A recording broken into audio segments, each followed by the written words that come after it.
Hey, it's Todd. I'm using my lunch hour to do some work on a setting, basically create a setting. I'm going to be doing some content.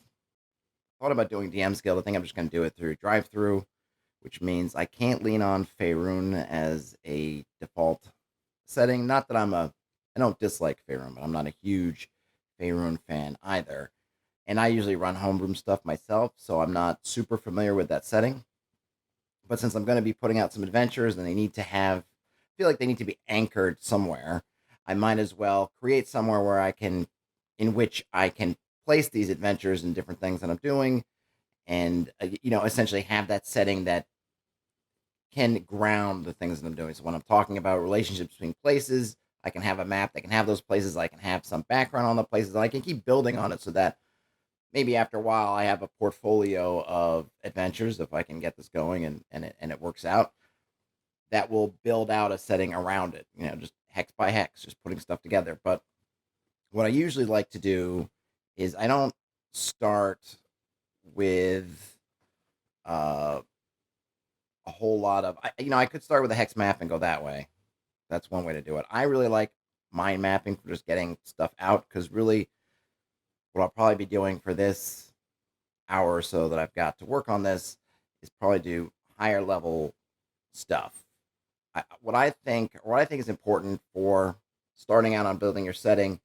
I really like bottom up, so I'm going to and I don't have a lot of names prepped. So right now I'm just going to basically put a lot of placeholders in there for names.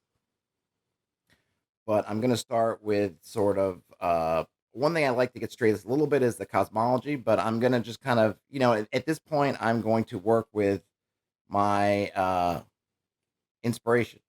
So I'm going to be setting out links or dropping arms off of this tree, this mind map that I'm building, basically just to kind of again get placeholders for what I'm doing. Now, I'm not. I don't feel like this is going to be a super crazy Gonzo setting. I like to kind of ground my stuff at least for a low levels. I always like low level gaming. I like that grittiness. I like the struggle that there is to just to survive, just to get things done.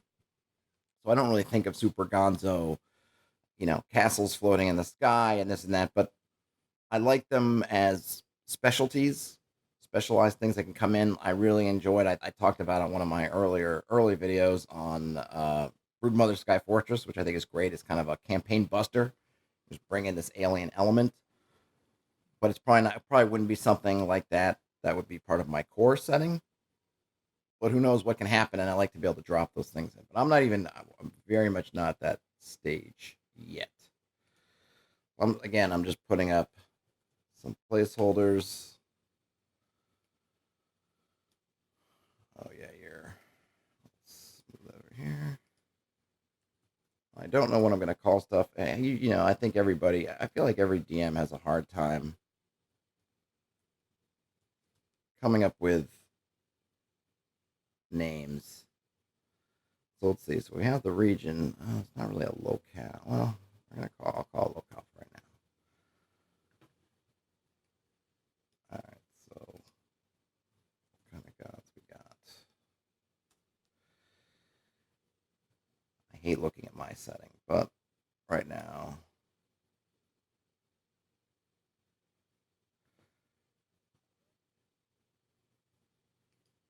All right. So let's see. What did I call it? I forget. Let's see. What's my daughter has taken? Oh, Arendelle, which is one of those shows, one of her cartoons. It's not My Little Pony. Who is it that lives in Arendelle? I think it might be Frozen, the Frozen people. But she took that and sort of made her own version, which she called Esmerdale. So I'm going to call it Esmerdale. And I don't know yet if the towns.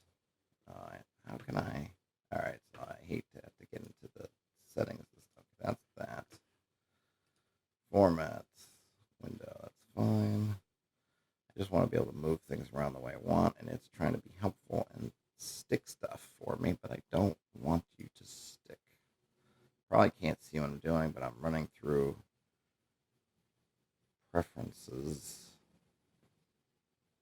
to see if there's, okay, this doesn't really have shrink node width fit, that's fine. Prevent node collisions, that's fine. Okay, I want to turn on manual layout. All right, let's see, format, view, window, no, file, here. What's this? Oh, what's that? What's this?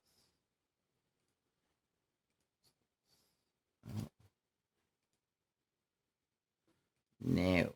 Well, let me zoom out. Okay.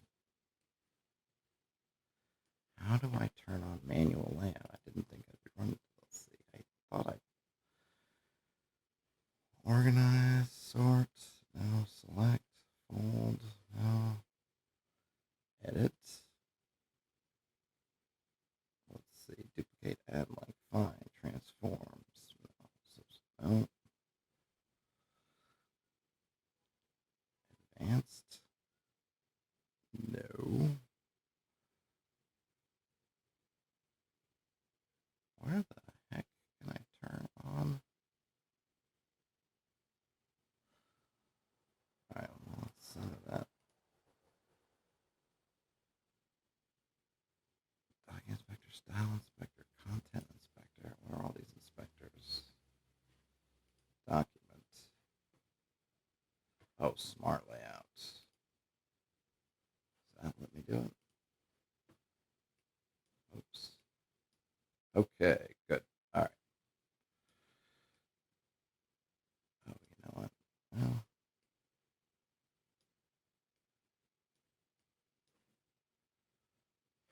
all right. Esmerdale. All right.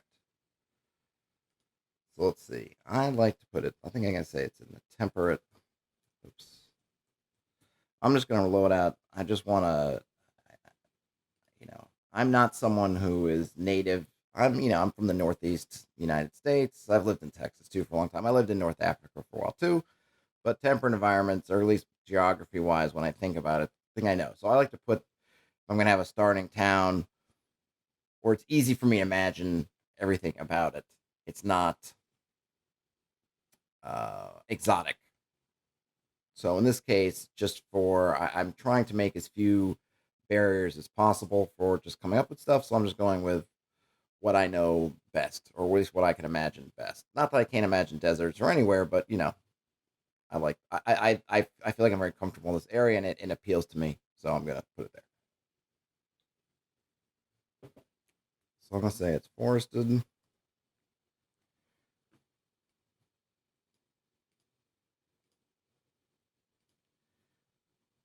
there's a river because places water is super important. I should put that. Doesn't really help.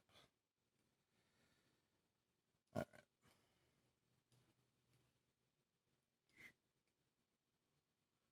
Whatever. Flip to the other side. Okay. Interesting. All right. So it's temperate. It's forested. There's a river.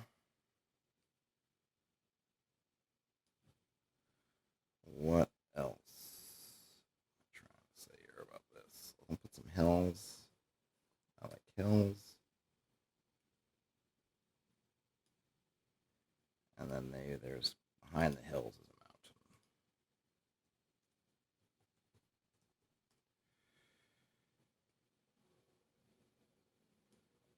All right.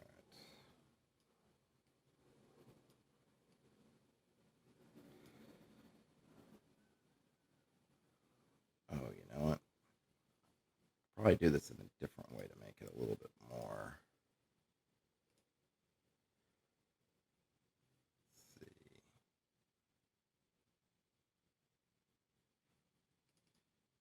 First.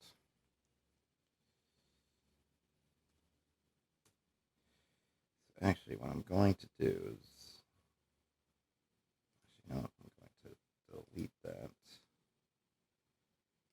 I'm going to put things in order of how they would get there. So you go from the river to the forest, the hills, and then to the mountain. Now I can look at it and I can get an idea of,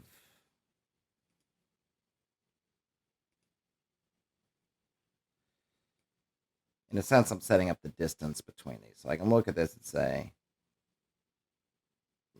right next to Esmerdale is the river. After the river is the forest. After the forest, the hills and the mountains. Now, of course, that makes it look linear, and it certainly doesn't have to be that way. But in general, the river makes a nice one. It's a nice. It sets up why the town is there. It's transportation, and it's obviously easier for people to get up and down the river to get from wherever they say the capital of this particular locale is in Esmerdale, which will not be a.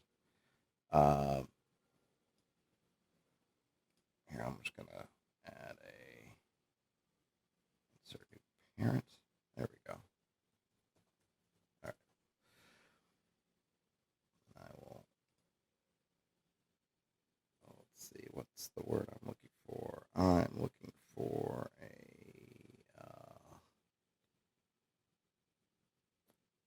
I guess kind of. I don't know. Biome's the right word. No. Let's see. Insert new parent. Oh, what's the word I'm looking for? I'll just throw biome here. I know it's not really the word. I mean, it kind of is and it kind of isn't. But, oh, that's what I was. Whoops. Climates. Okay.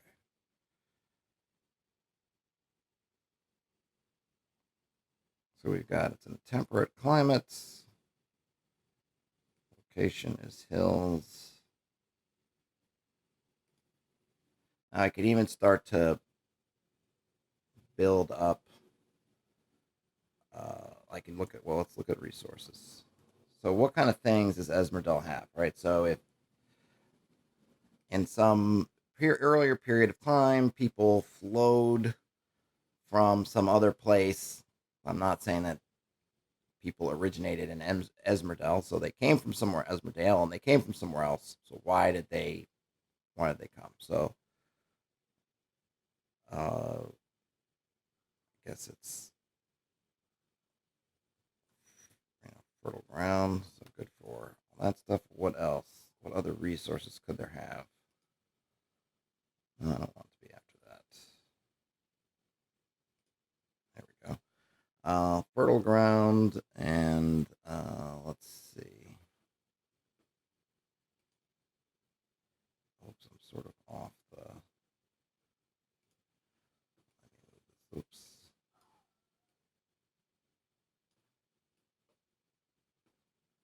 Okay.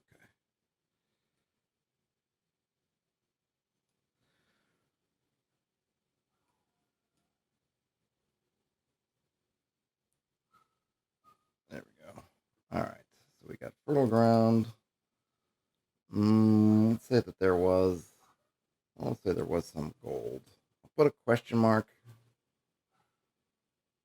or maybe I'll put this. I'll put minor, and I'll add copper. And that will establish. So I'm doing a couple things here. So I'm going to say here through the location that Esmerdale, perhaps it's near to the, looking at the way this is laying out, there's a river, there's a forest, there's a hills, and then somewhere behind there's a mountain or mountainous region. So let's look at, if you look at the flow of the river, we could just say that it's going from the mountain through the hills and the forest, and then maybe eventually down to the coast or into a lake or something else. I'm not really concerned about that right now. Once, if I later on, if I'm connecting Esmerdale to other places, and at that point, I'll probably look at it getting a hex map so that I can be a little bit more precise. But right now, I'm just really doing this just to get my juices flowing, just to get my inspiration going, so I can start thinking of it. So I can picture in my mind somewhere out, long ways away, is a mountain, some hills, forest, the river flows through, and here's Esmerdale. That could potentially be one of these borderlands between land that's wild and land that's been subjected to uh, civilization, quote civilization, or at least made to submit to the will of certain beings. Um, so I could picture that in my mind. I could see that. Like, okay, I've got that kind of flow, and I can think about why they picked Esmerdale. So here's where the river is. It's somewhere that they could support themselves. Perhaps further on in the hills, there was some gold that came down the river originally. They panned for it. They found something. Maybe they went up and followed that back into the hills. Maybe they found some minor gold deposits, maybe some minor copper deposits. I might change that. I will eventually look some of this stuff up. I don't know how realistic copper is as far as in the hills. Might have to be something else. But in any case, for right now, it's good. But that they, and I'll go ahead and make, let's see if I can allow it to make. It's been a while since I've used this. Let's see, can I? Oh, that's going to do, oops. Let's see if I can make an attachment. Create connection. There we go. There we go.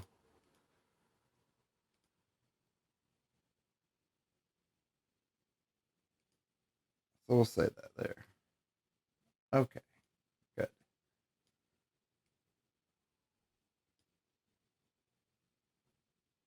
So now we can see here that able to make some relationships here. So you have from the resources,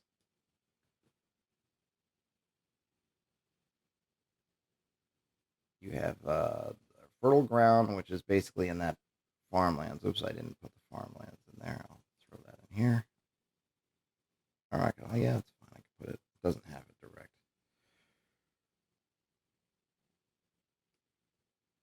Oops.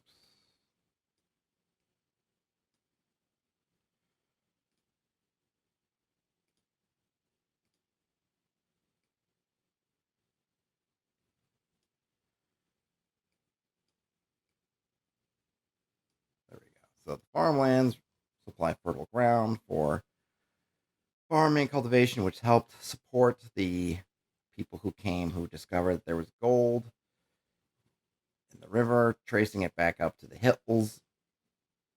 That way so we can think about from these hills, if I'm looking at, so I'm going to put another points of interest. Okay, so now we've got this, which I'll put down here.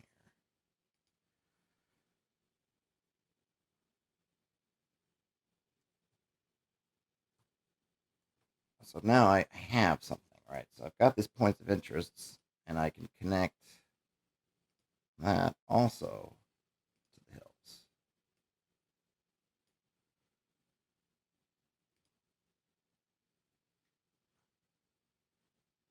I probably could make those.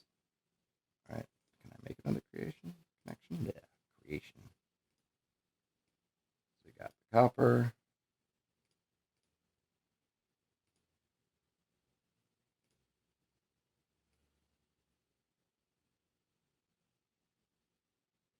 And we got the gold. So now having set some of this up, I'm looking at, I have a location, Esmerdale. I know it's in a temperate climate. I know that as far as the location goes, it's got river, it's got farmlands. The river leads to a forest, which leads to hills, which leads to a mountain. And again, it seems more linear than it will be when it ends up on a map. But that's essentially the relationship of what you're going to run into first. If you were to leave Esmerdale and point yourself at the mountain, you're going to hit that river first. You're going to hit forest. It's going to go into the foothills, and then you're going to hit the mountain. That's makes sense. As far as resources, it has a little bit of gold, a little bit of copper, but it's got fertile ground. So you've got farmlands there that is either adjacent to the river or on the maybe on the other side of Esmerdale from the river. There were mines up in those hills. Given the kind of game we're playing, they probably will be abandoned. I can make a note, or actually, I'll just abandoned. We don't know. Maybe it could be something that then ends up being one of an adventure. Could be that it is a working mine and something has happened to it and it can't be worked right now. So, adventurers, can you please help us? The mine's been overrun, or it could be abandoned. What other points of interest could there be? I am a big fan of ruins.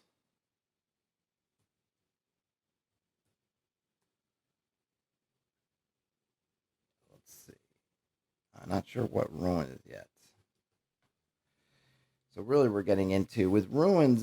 It's either one. It can just be the whole idea, and you run into this not just in fantasy stuff, but in sci-fi and everything too. Of these these species or these beings that came before, right? So ancient aliens type stuff. Oh, we were just monkeys and trees, but these other aliens came down, from the stars of Sirius, the dog star, and they came and they built these amazing things, and they did that. And now they're gone.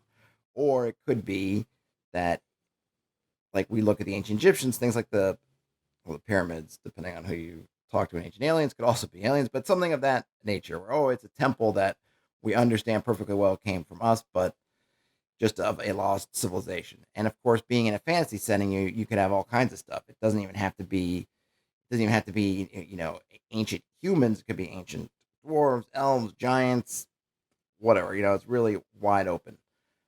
But what kind of ruins you have where is going to, I guess it's setting that tone. If you put ruins right there and the settlements right there, like what does that say? Because one thing that happens often in history, people build on top of older stuff. You find it all the time. Oh, here's the city. Here's an older version of the city. Here's an older version. There's usually a good spot as a good spot, unless the geography has changed. Usually, if there was a good spot back in the day for a city to be, it'll be a good spot now, right? If catastrophe were to strike New York and just obliterate it, but the island and the physical location was still there, people would come back and discover it. They'd probably stick around. It's at a confluence of rivers. It's by the ocean. It's all It's just got a lot of good things going on, and most cities have that. So I'm not sure where I want to put these ruins or what kind of ruins they're going to be, but I'm just going to put it there for now because I know I want there to be ruins. And all of these could be dungeons or they could be just interesting spots. And I haven't decided that yet. And that might be something that I will look to flesh out in a particular adventure. I guess the only thing I want to do right now is maybe I will just think about where I want to put these ruins. I think I'll put them in the forest.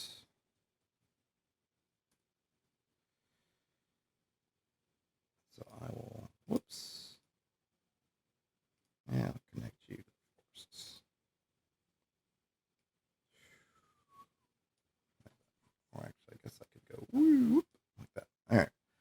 So I'll put you in the forest. I'll say you're underground.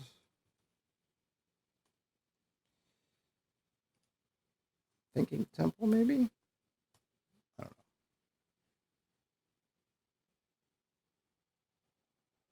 know. Let's see. What else? Oh, this looks like a mess, but I can read it. All right. I need another thing. Okay. So I am going to put, let's see. I don't know what to call it. All right, I'll call it factions. That's nice. I kind of don't like the term factions as far as this stuff. I don't know, but it does work.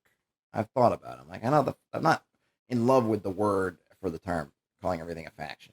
However, it is it is apt for what it is. So let's see. I don't know what the dominant. I'll just call it. I'll call it the kingdom.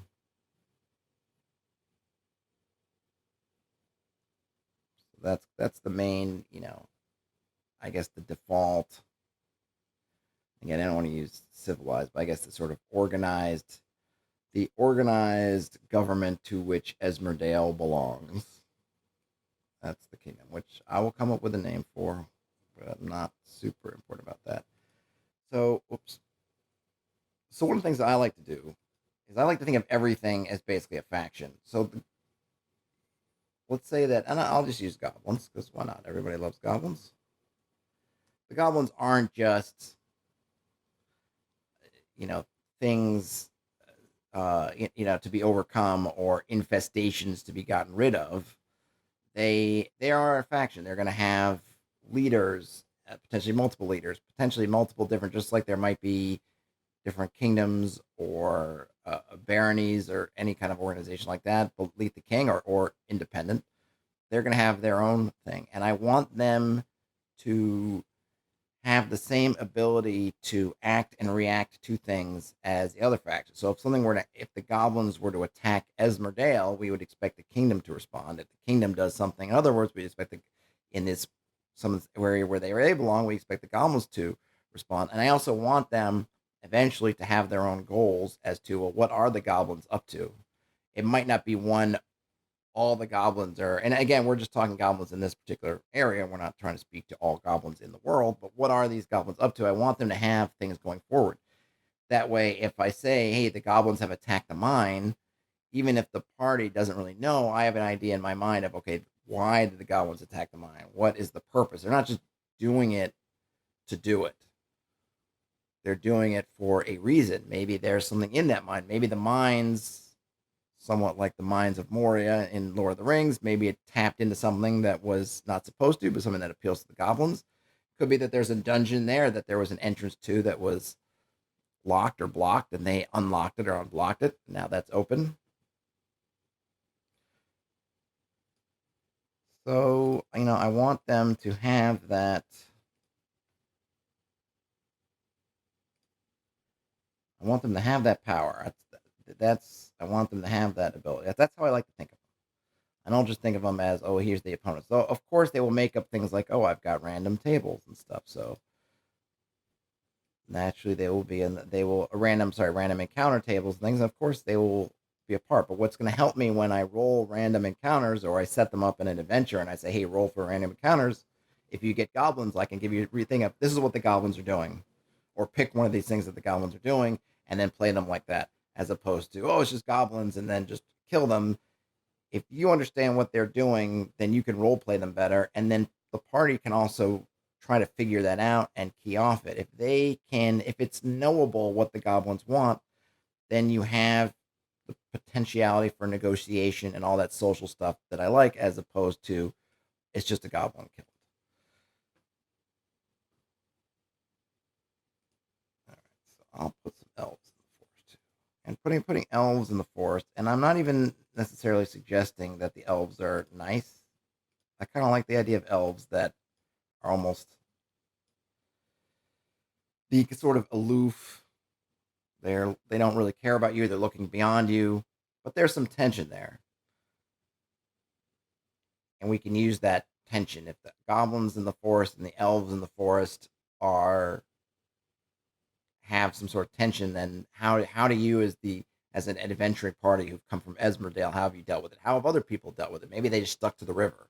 Maybe the river is broad enough that they could go down the river and basically stay away from the forest. Maybe everyone just says stay away from that forest. It's not worth going into because you've got all this stuff going on, and you could run afoul of the elf queen, and also you have these savage goblins or not so savage goblins, and so you just stick to the river. But of course, that's opportunities for adventurers because generally where there's that stuff's going on, there's stuff as opposed to playing it safe. But depending on the kind of adventure I'm writing, maybe they need to take somebody to the mines, and maybe something's happened. Maybe someone's dammed the river, or they have changed the course of the river, and something's happened to whatever. There could be lots of things, and it could lead them into conflict with both these factions. And again, by thinking of them as factions, we can think about, well, how would you try to maybe find some kind of detente between these forces? Because as a party, you're not going to defeat all the elves, you're not going to defeat all the goblins.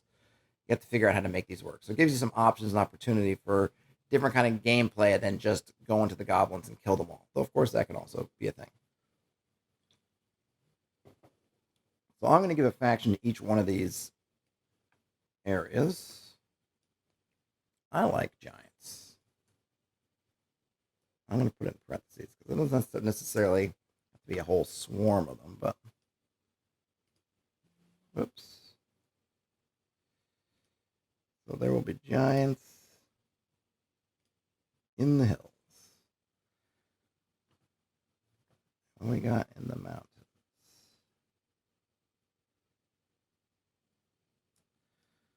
Boom, boom, boom, boom. What's a good mountain bad guy? Or not to say bad guy. Power. Something that could be a force. Trying to think about who are the dominant things. There's going to be all kinds of stuff in these forests and in the hills and in the mountain, but we're looking at what the dominant power is. We're looking in that forest. There might be solitary predators that are strong. Maybe there's a griffin in there. Maybe there's a manticore. Maybe there's owl bears. But as far as in general in the forest, who are the dominant powers? It's this conflict between the elves and the goblins. Now you have these giant or giants in the hills, and it might just be one or a family or some kind of outpost. And we could think about, well, the giants may not have, or the giants may not have any opponents in the hills. Maybe he's behind the goblins. Maybe the reason why the goblins were pushed out into the hills, let's say, they could have been originally in the hills and they got pushed into the forest is because of the giant. Maybe the giant is allies with the goblins and is encouraging them and, in a sense, bankrolling them to go into the forest and push out the elves. If the giant's in the hills, is there something that's keeping them out of the mountains? And we always got dragons, right? Everybody loves. Always good. I don't know. I don't know if I don't know yet. So if I'm thinking if this is going to be lower level ground, well, I guess hey, look at the Fandelver had a dragon in it, so we could always have a dragon. And I'll think about what other things. I know we could have. There are hill giants. There's all kinds of giants. We could have giants in the mountains as well. I don't know that I want giant in the mountains. It would make sense that if we're going to have some conflict going on between these two, that there's a dragon and then there's maybe some giants here. If we're going to go, we could also go with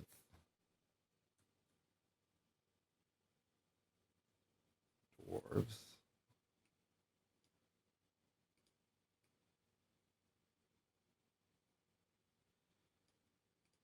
I'll put a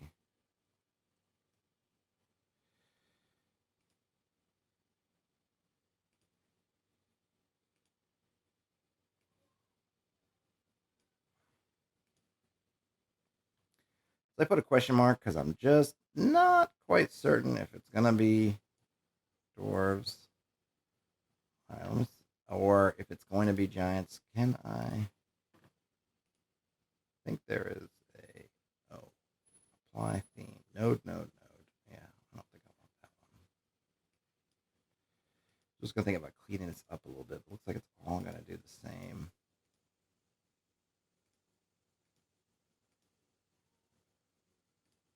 Oh, I see. Let's go.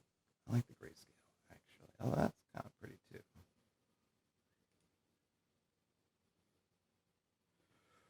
Oh, I do like that just for simplicity.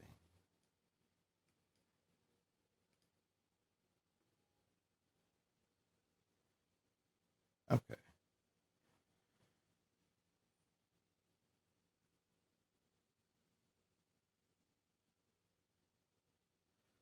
Actually, let me see. Another one was maybe I know I shouldn't get caught up in. That was kind of nice. There we go. I really like the black and white. There's something about a little extra, a little touch of color. So we look at this maze of things now. What have we got established about Esmerdale? Esmerdale.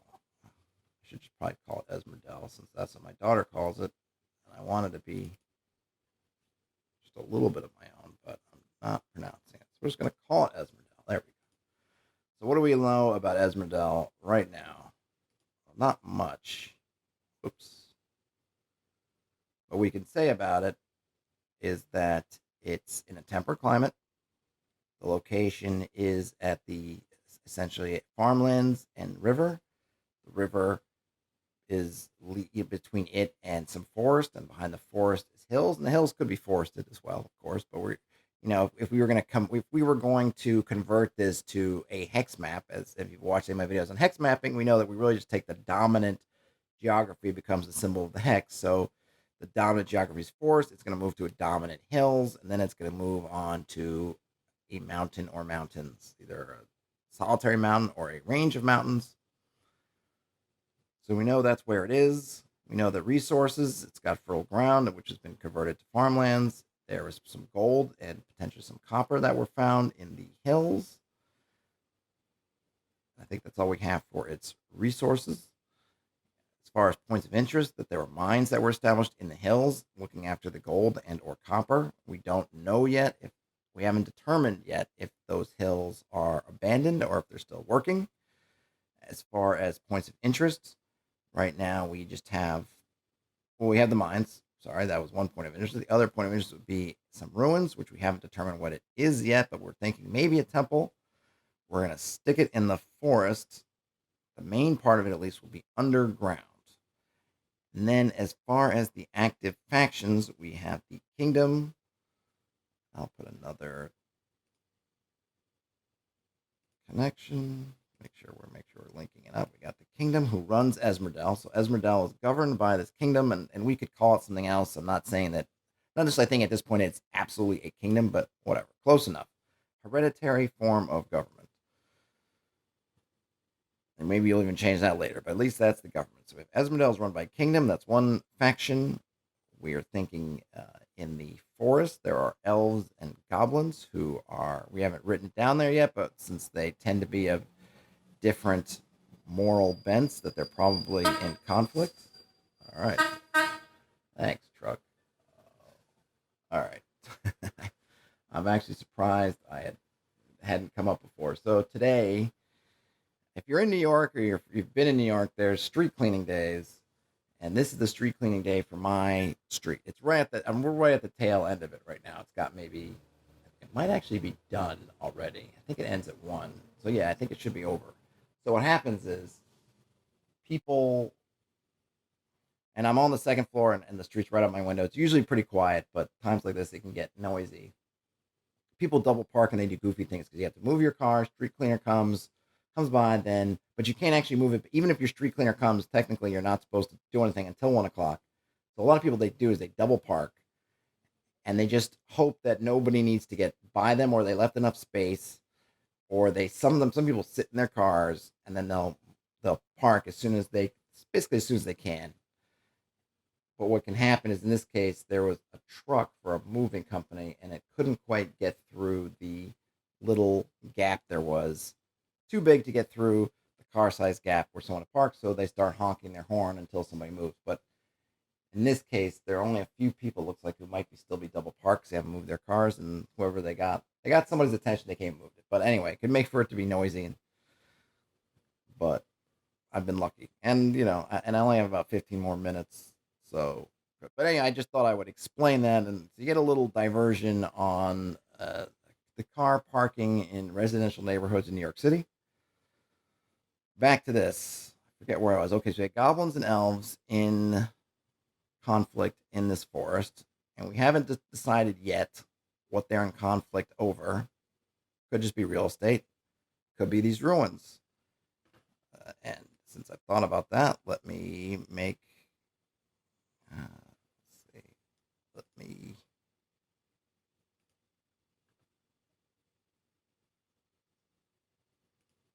And do the ruins relate?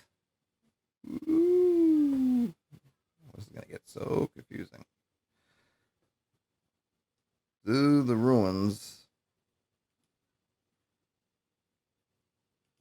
relate to this fight?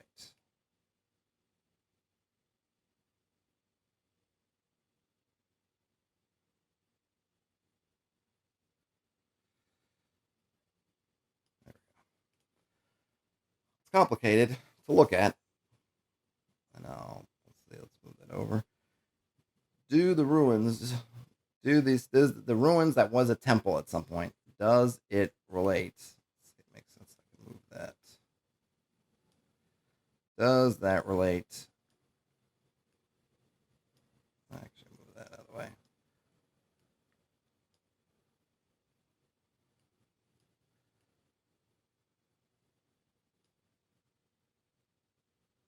Does that relate to why the goblins and elves aren't in conflict? It would make sense that it would be something there. Either the temple has things in it that they want, one or both of them want. It has resources because usually in fantasy games like D&D, ruins and temples, they have stuff in it that is valuable, either just loot or magic stuff or information. Do we know? We don't know yet who occupies this temple. It could be something that in an adventure they it's in elven territory. Maybe they hold it as sacred, so they let whatever's in it be in it, which would be a perfect spot. If you want to throw undead in there, something that isn't going to have a sovereign interest. If we're using, skeletons, zombies, and the like, they're not going to feel ownership of it, but they're there in the sense that it's not completely abandoned. So, and it, in a sense, has defenses, but the elves aren't actually living in there. Maybe the goblins, that's where they're holed up, which would be also interesting. If the goblins have entrenched themselves in this temple, and for various reasons, the elves are loath to go in after them, then that presents an opportunity for them to call for help, for them to maybe look to somebody who doesn't share their beliefs, doesn't hold that place as sacred, who can do this dirty work of rooting out these goblins. And of course, who would that be? That would be adventurers. So there, that could be an adventure hook. We need you to. We can't. That sacred ground. We refuse to go in it, but we're okay if you go in it to get those goblins out. And then there could also, and then of course that leads to be if the goblins are in there, how much of it have they penetrated? They may not have unlocked everything. Undead may be scaring them out of different things. They may have just locked off different areas. So if you're in this adventure where you're in this temple, gives you some interesting opportunities as the party, because maybe you could just rout the goblins, but then there are these other spots. Seals may be still unbroken. Do you break them to get the what's behind them, potentially unleashing something else? If you do that stuff, are you afraid of what the elves might think? Because maybe that would be breaking your word, or that it's sacred to them, so that they wouldn't want you removing grave goods from this temple. But grave goods are kind of what you're in there for. And, that's why you took on this thing to begin with. It's not so much because you wanted to help the elves out of your goodness of heart, but you want to get paid. And of course, maybe the elves offer you a different kind of payment, but you don't know. So yeah, some gold is nice, but if there's a magic weapon in there, or some spells, or a rod, a spell book, a wand, staff, whatever it is, armor, tempting. And I like those situations that tempt you towards different choices, none of which are totally right or wrong.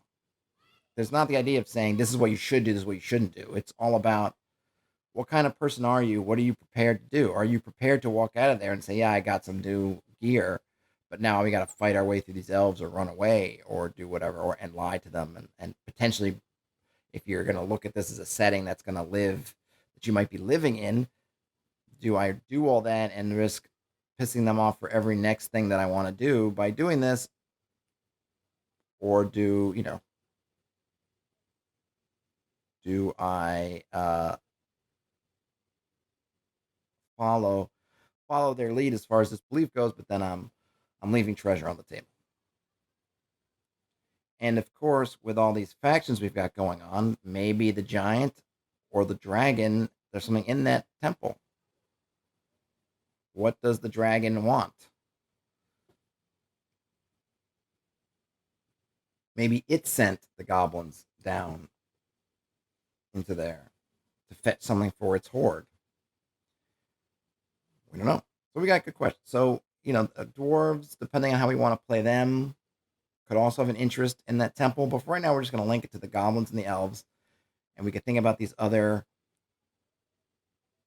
forces at play.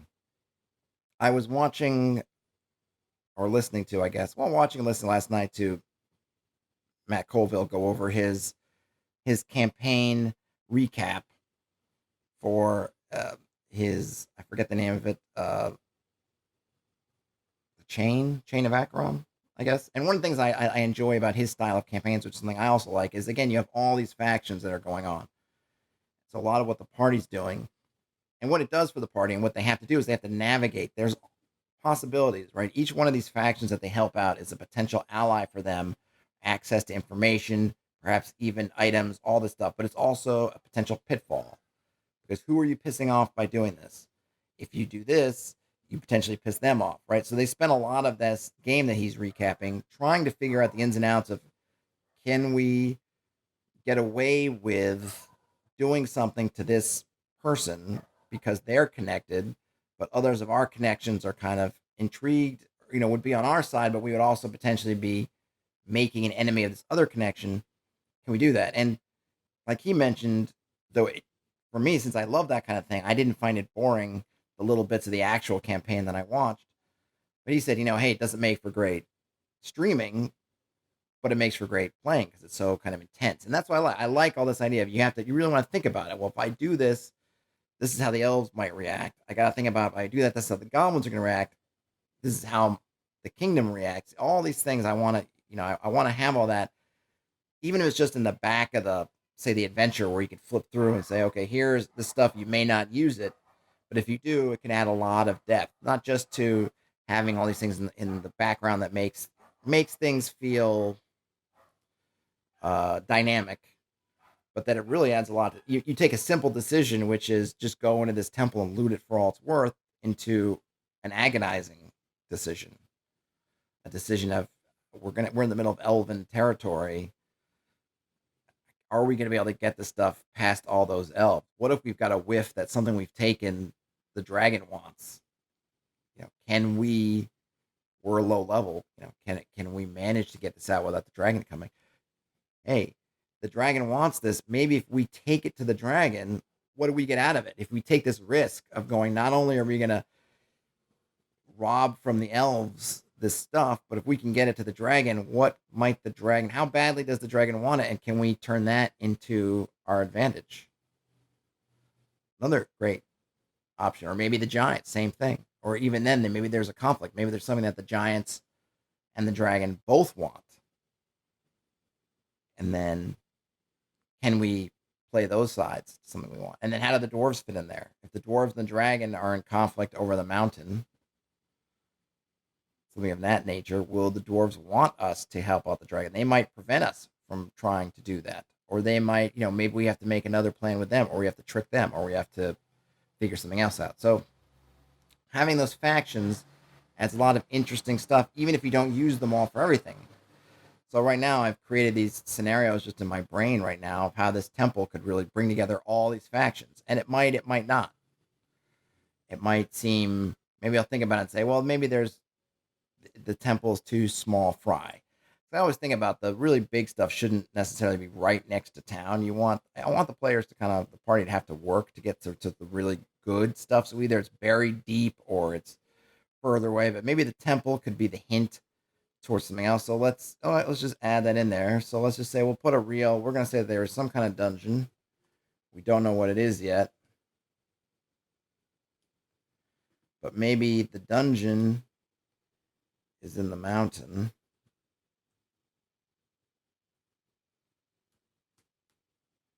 So it's going to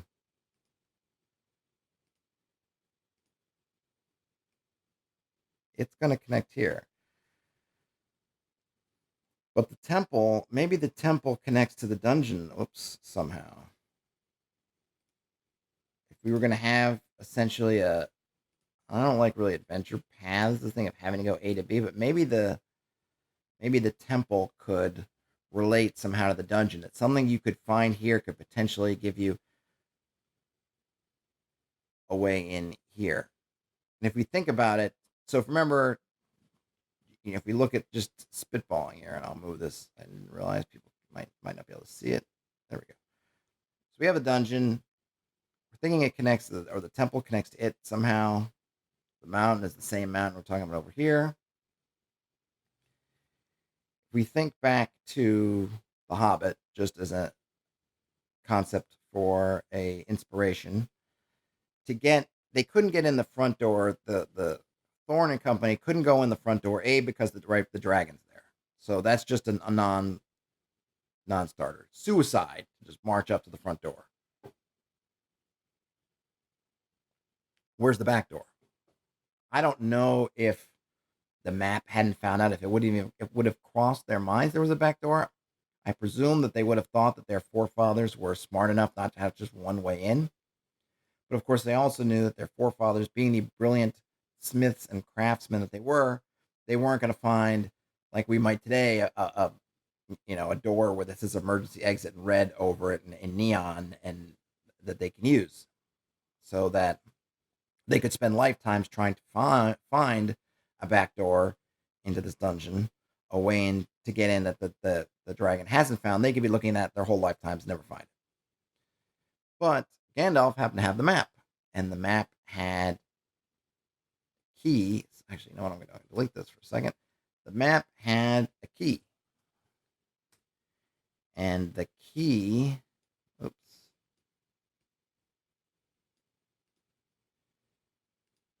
The key was that the key gave them how to get into the dungeon. In their case, how to get into the dungeon without Smaug knowing. By the same token, maybe this was buried with somebody. Maybe it's in one of the graves. Maybe it's in some secret area. Who knows? I don't think you make it something that they have to find. I think that we can talk about that these things are known. Rumors, your ye old rumor table, whatnot. We'll talk about that there's some kind of dungeon. Talking about the temple.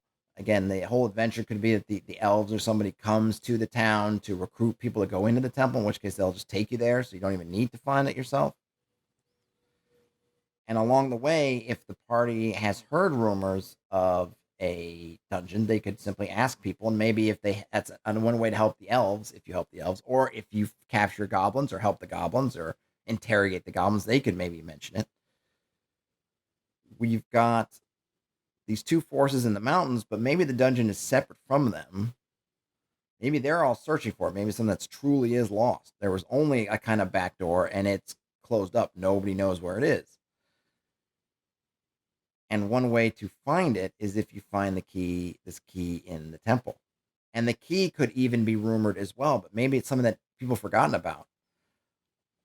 Like, I think in The Hobbit, it was like Thorin Oakenshield's father, whose name I can't remember, had the map, but he was, captured by Sauron and tortured to madness, and I think he might have died in his captivity, or I don't know if he got loose. So people thought, oh, this thing's lost. If there was a map, if there was someone who knew about it, he's the only guy who knew. Sirens. And he's gone. But then, Gandalf took it from him. Now Gandalf has it. So what if we could say that the key to this dungeon, maybe it's related to something that they can discover is in that temple that is not known to others. So, for example, just to use the name since I don't have one, if it was buried with Thorin Oakenshield, but nobody knows where Thorin Oakenshield is buried, the party could potentially find the tomb of Thorin Oakenshield in that temple. It was something that just was information that was lost. Maybe it's locked behind something that had been sealed. And if they unlock it, then that's kind of a bonus that they get, which can lead them on. Now, it doesn't have to be, it could be simply left there. It's like almost an Easter egg, right? Hey, if you find this, then leads you on. Or you can make it more of a key thing. Maybe the goblins have found it and they just don't know what it is yet. But once the elves and you figure that out, you could take this thing back to the elves and they could help you decipher it. And then you've got something. So something you could play with. But that's all I have time with for now. So here we go. spent about an hour or so. My lovely thing called my setting. I didn't get all into cosmology, which I like to set up at some point early on because I think it's good to know who the gods are. I always think about the things you want to have set up right away because in session zero, whenever you're doing character generation, people are going to ask you, well, who are the gods? If anyone's playing a cleric or anyone wants to know what are my worshiping options? They're going to know, where we're starting, and almost always after that, where we're starting is kind of where does that, who belongs to that, or what does that belong to? So, one of those is cosmology, so I like to set that up. Two is getting at least the general, like the greater parts of the geography. I really only care about the locale down right now. But we've got Esmerdel, which will be, I'm going to set that as our starting spot, or at least for as I'm developing it. That's going to be uh, the nexus from which I will expand outwards. It is controlled by some kingdom, which we haven't set up yet. But in this local area, the kingdom is a faction. We have dwarves as a faction. We're thinking dragons perhaps as a faction. One or more giants, goblins, elves. We have some different biomes, different environments that are in nearby. We've got the river, we've got farmlands, we've got hills, we've got mountain that we've set down. We know kind of why the town was settled, and that is to take advantage of the good ground for farming. That they found a little gold and copper, maybe some other metal, and those things generated mines, which we haven't decided if they're abandoned or not.